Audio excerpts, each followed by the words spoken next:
welcome back to Chat and Chill. We have everyone on the sofa today, all together, and Sharif is back, of course. Our topic today is about a campaign which has started, and it's photo. I thought you were going to say something. Oh.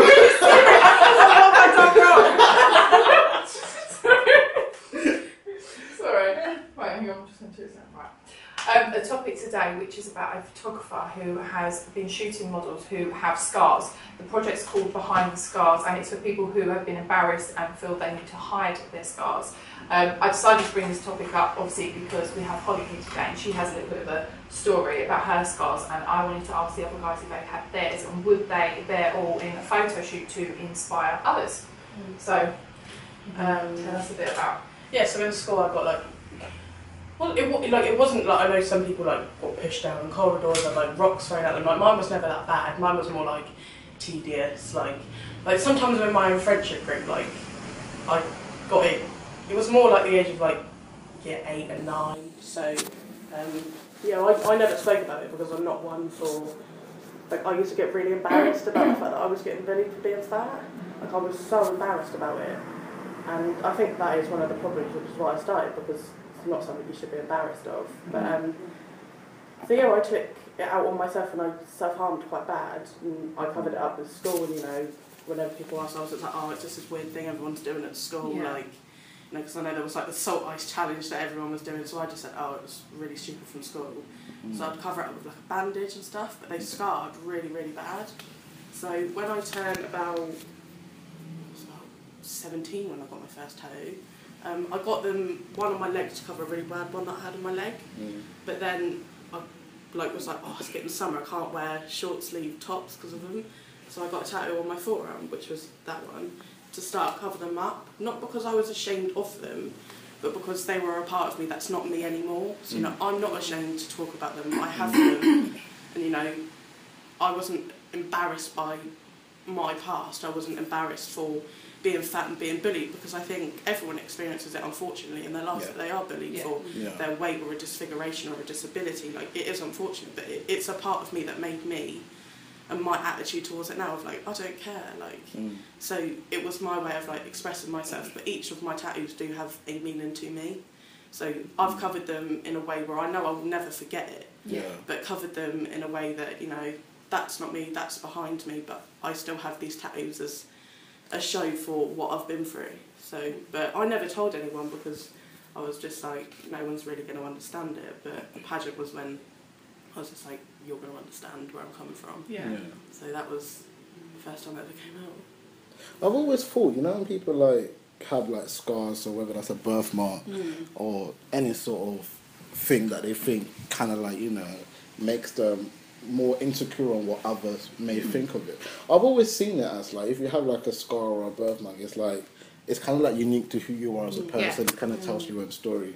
And what I've always thought is, me personally, because when I used to be slimmer, like I had that no stretch mark, now I have stretch mark, and it's just weird, isn't it? So whenever I'm like with like a female or something, and like she's with me and we stay around, etc., etc., I don't even want to take off my t-shirt because I always think, right, this looks weird. Like it's just like marks, like looking like something they're trying to squeeze out, but it's not happening because they're having babies. So it's like, I've always thought to myself, what I've just tried to tell myself is just to remind yourself that you're always, regardless of what others think, that you're beautiful on the inside and also beautiful on the outside. And I think what's important is that, especially with the way social media is right now, people are too busy, thinking what others might think. So it's almost the same when you post a picture, if you don't get a lot of like, automatically you assume, oh, I was ugly, because the picture isn't getting the kind of same feedback that a previous picture might have got. And I think because of social media, a lot of people kind of forget that little things that you might have on your body parts, whether that's a positive thing or a negative to how you feel about it, it shouldn't worry you on outside of the people that actually do like you and love you and all that stuff, because at the end of the day, who are they anyways? The Dick and Dom and John and Harry, and at the end of the day, they're probably jealous of your situation anyway, so, a little mark ain't going to mean nothing. I used to be really hung up because I had knee surgery when I was 16, because I had a growth there, so hence why I'm so tall, and I ended up knock-kneed, so they tried to like straighten them. Now when I was 16, like kind of like adapt to like who you're becoming as like a woman, as an adult, and because I was like studying performing arts, like you're exposed a lot, and I was like, I have these little scars here, and I would hide them. I would never ever get my legs out. I hated having them out, and I was like ashamed of it. And now, like as I've got older, I've got better, and I'm just like, yeah, I don't care. And some of them are quite like white looking, so they're shiny, so you can't see them. But my biggest thing for me is I still don't have confidence to deal with stretch marks. It just and I don't know why. I think it's just a thing, and I think it's harder as well. It's like when we're talking about dating and stuff like that, and you have to take your clothes off. It was one of the things that I was like scared about like the most, especially when.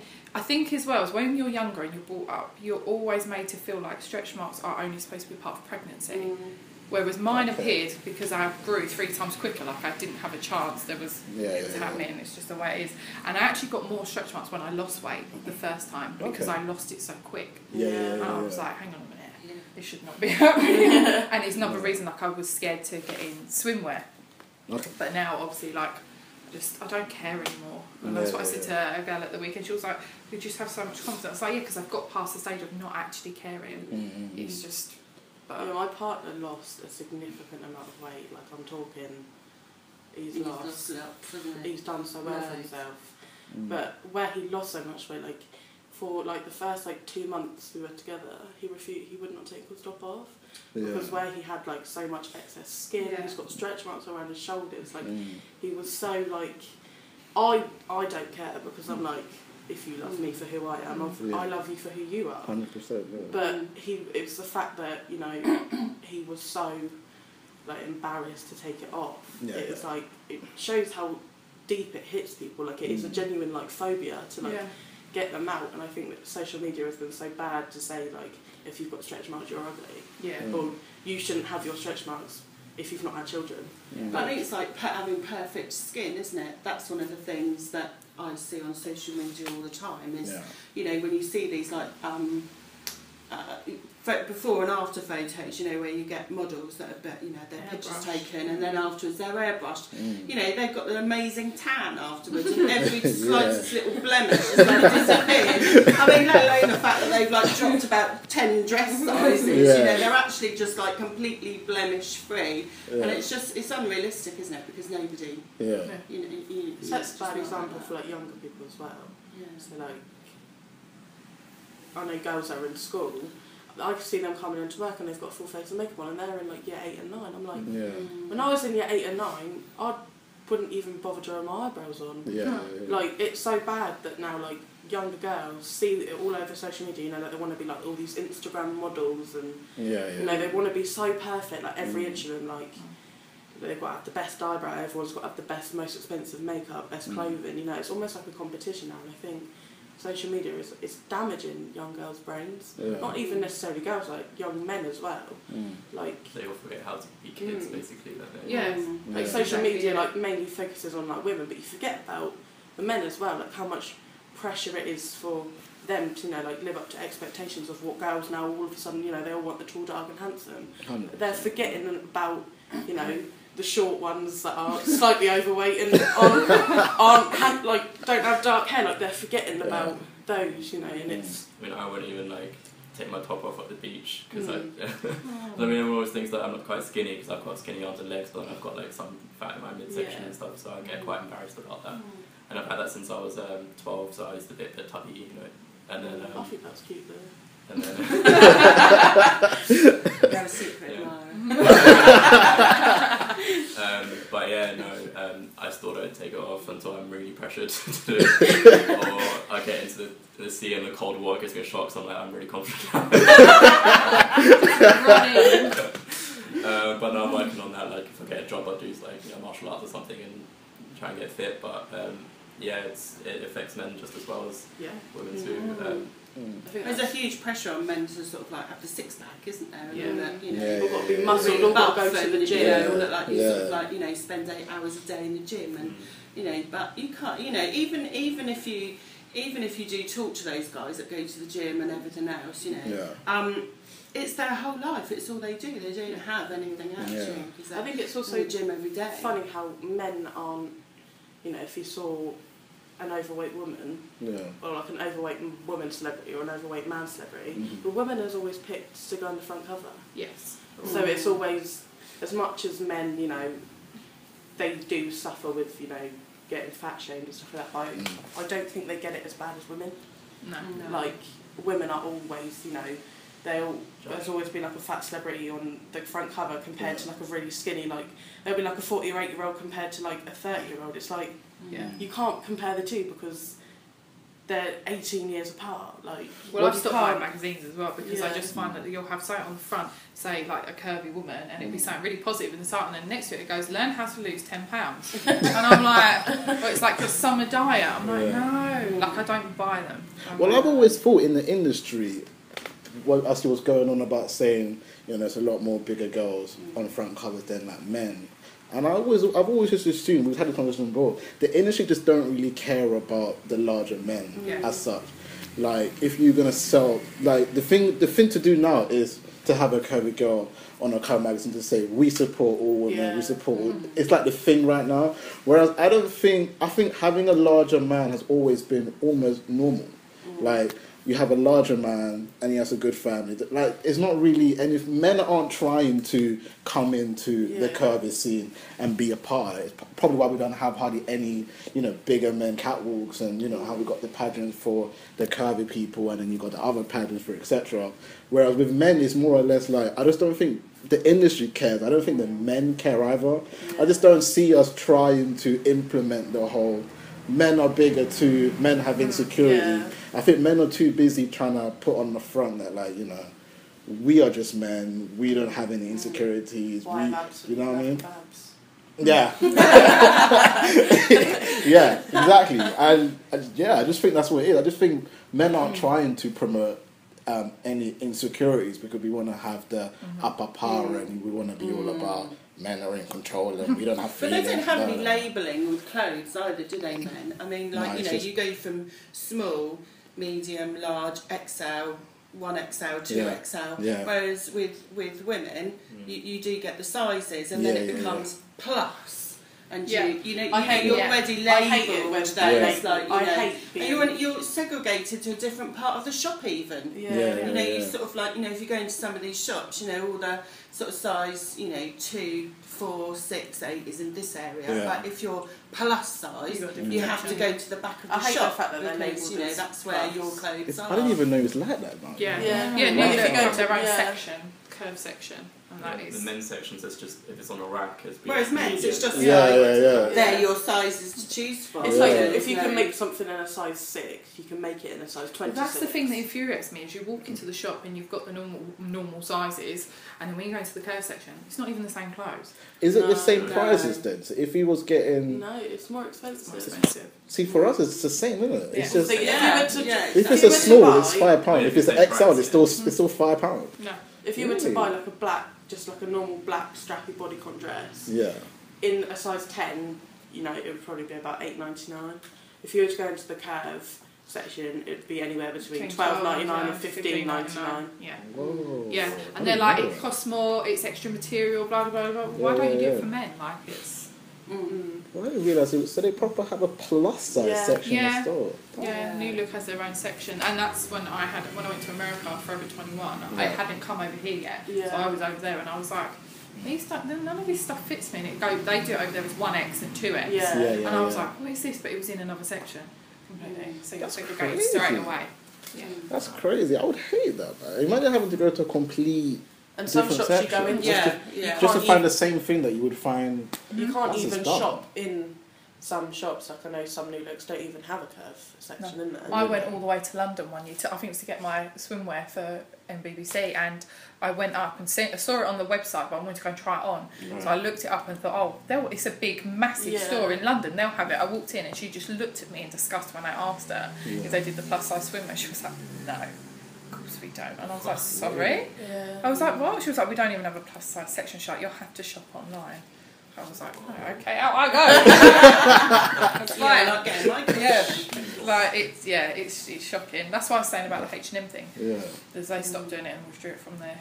But why is it that it's so, the woman's like shopping life is so different? Because I don't get it. Like, I think that's another reason why, you know, the whole curve thing's so glamorized. Because when you look at it from a men's point of view, we don't even notice that there's that much difference. We're either big or not. We just walk in. Yeah.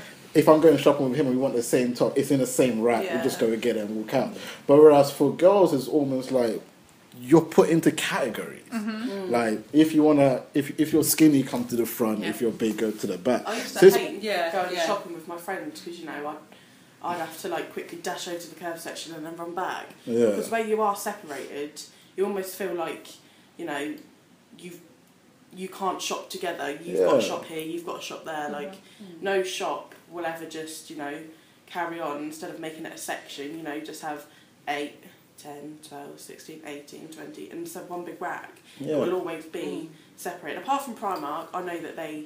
Yeah, you know, Primark are the only one. Everything, Primark are the only one. Only places where they don't have a specific section, Yeah. but admittedly they only go up to like a size 20. I know they are bringing in bigger sizes, you know, like 2XL and like pyjamas and stuff like that, but it's not a selection either, is there? Because usually, you know, the separate part of the shop is, you know, a quarter of the size of what's available in the rest of the shop. And it's usually really badly designed, and it's baggy and it's dark, and it's just there's nothing that you would really want to buy from that section.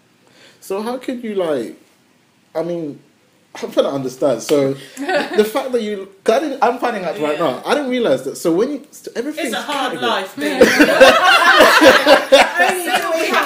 only do we segregate with clothes, but we have underwear problems. Let's not even get started. So don't you think they've purposely done this though? Because I'm looking at it from like everything that's going on right now with the curvy scene being really big and everybody trying to implement what part of this movement.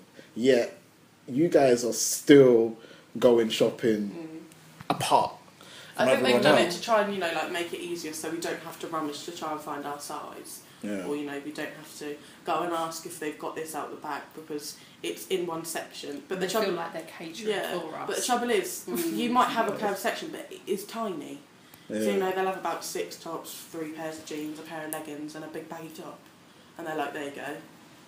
And it's almost as if they're trying to do it as in, like, they're limiting how much of plush you can buy to hopes that people won't be plus. In the hopes that, oh, I can't go into New Look because there's not a plus size, but if I drop a few pounds, I can go in and I can buy what I want. And that was a really bad attitude that I used to have, you know. There was, I got so big, I think I got to like a size 24, 26. And I could go into Primark, which is, you know, girl on a budget, you know, trying to like save some money, but I couldn't go in and I couldn't buy those clothes anymore, so I was like, oh, I'll just lose a few pounds just so I can fit into a 20. So I think it's really bad that that's my personal opinion on what I think they're trying to do, but it's also places like Boohoo that are amazing. I do think they need a pop-up shop, however, in like Westfield or somewhere. You can only buy it online, but the online bit for that is just as big as, you know, like what have the average sizes. They just need to really push it though with their models, because their models aren't the right, so they're not plush. She's a 12. Work Your Curves are amazing. Yeah. Work Your Curves, they've got every single model of any size. Forever 21, I know their plus section, again, their models are different sizes, and so are Misguided. But I agree, their models do need to be like, because they say what size the models are, and they're all size 16, but we're like, where's the 20? Where's the 22? Where's the 24? Because that might be the size of the average women, but you know, I wouldn't order a dress if it was on a size 16 woman, because I'm not a size 16. So that's not going to look like that on me. 100%. So I think they need to like bring in like different size models. And some of the plus size ranges, well, the clothes are just so awful. You know, the style of them is just so, you know, it's almost like you're not allowed to wear colour. You know, everything's got to be sort of dark colours. You can't wear anything fitted because they only put 2 slits in your jeans instead of like 6. Yeah, you know, it's because we couldn't possibly show any flesh. Heaven forbid should we offend someone with my fat leg. No, and also, how could you be a larger lady and be sexy? It's like, you know, you can't have those two together. So having those sort of clothes is not available to you. So you do find women that are like, you know, that are need the larger size clothes, you know, you'll say, well, they don't even look sexy, they don't even try, they don't even make the effort and everything, but there's not the clothes available to them to dress that way. You know, they have to be a little bit creative themselves, really, to sort of, you know, accessorise or wear the clothes slightly different. I mean, I bought a larger dress and I flipped it around once, so the V was longer at the front, but it was supposed to be at the back. But you know, sort of, it just made it, just to make it look a little bit more, you know, zoom boom boom. Because otherwise my choice was like across the neck, and I was sort of like, oh yeah, she is. But it's just so lame, you know. It's so unattractive. So yeah, we want the shops out there making sexy clothes for larger ladies. Well, my question is, would you bear all, if you were asked to do a photo shoot, to bear all of yourself, like with scars and all sorts, would you do it? If the money's right. I mean, it's a good. I probably would, but it depends on what the message is, like what I'm doing it for. Okay. I wouldn't just do it for the sake of just doing it. No, if the lady who was doing this campaign said, "I need some more people," Yeah. would you do it? Yeah, I'm done. Would you? Would you? I have to think of it. If the money is right. Yeah, I'm unemployed, so yeah. I'm do it for money. I mean, I'm already half naked on the internet, I think, from my fab shoot and from underwear, so you know what I mean, it's not going to make a difference to me, really, so of course I would.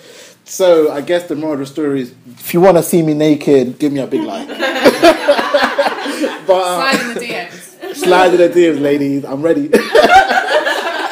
But I guess to conclude then, if you got any scars, anything you're worried about, you're beautiful, don't worry about it. If you do go shopping, let's go shut down all the shop. We're going to go to the same section as everyone now. Let's just end it like that. And yeah, I guess we'll go into the next topic. Yeah. You can end it. Oh, I thought you was going to end it. You did such a good job. Okay. I'm joking. I'll see you guys for the next topic. Yeah. He was on the roll. I was like, I'll leave this. What was that other topic about? You don't wanna mislead me. Which was to do with the girl being how skinny is she? She must be a zero. No, yeah, I saw the picture. I meant like, what size is she?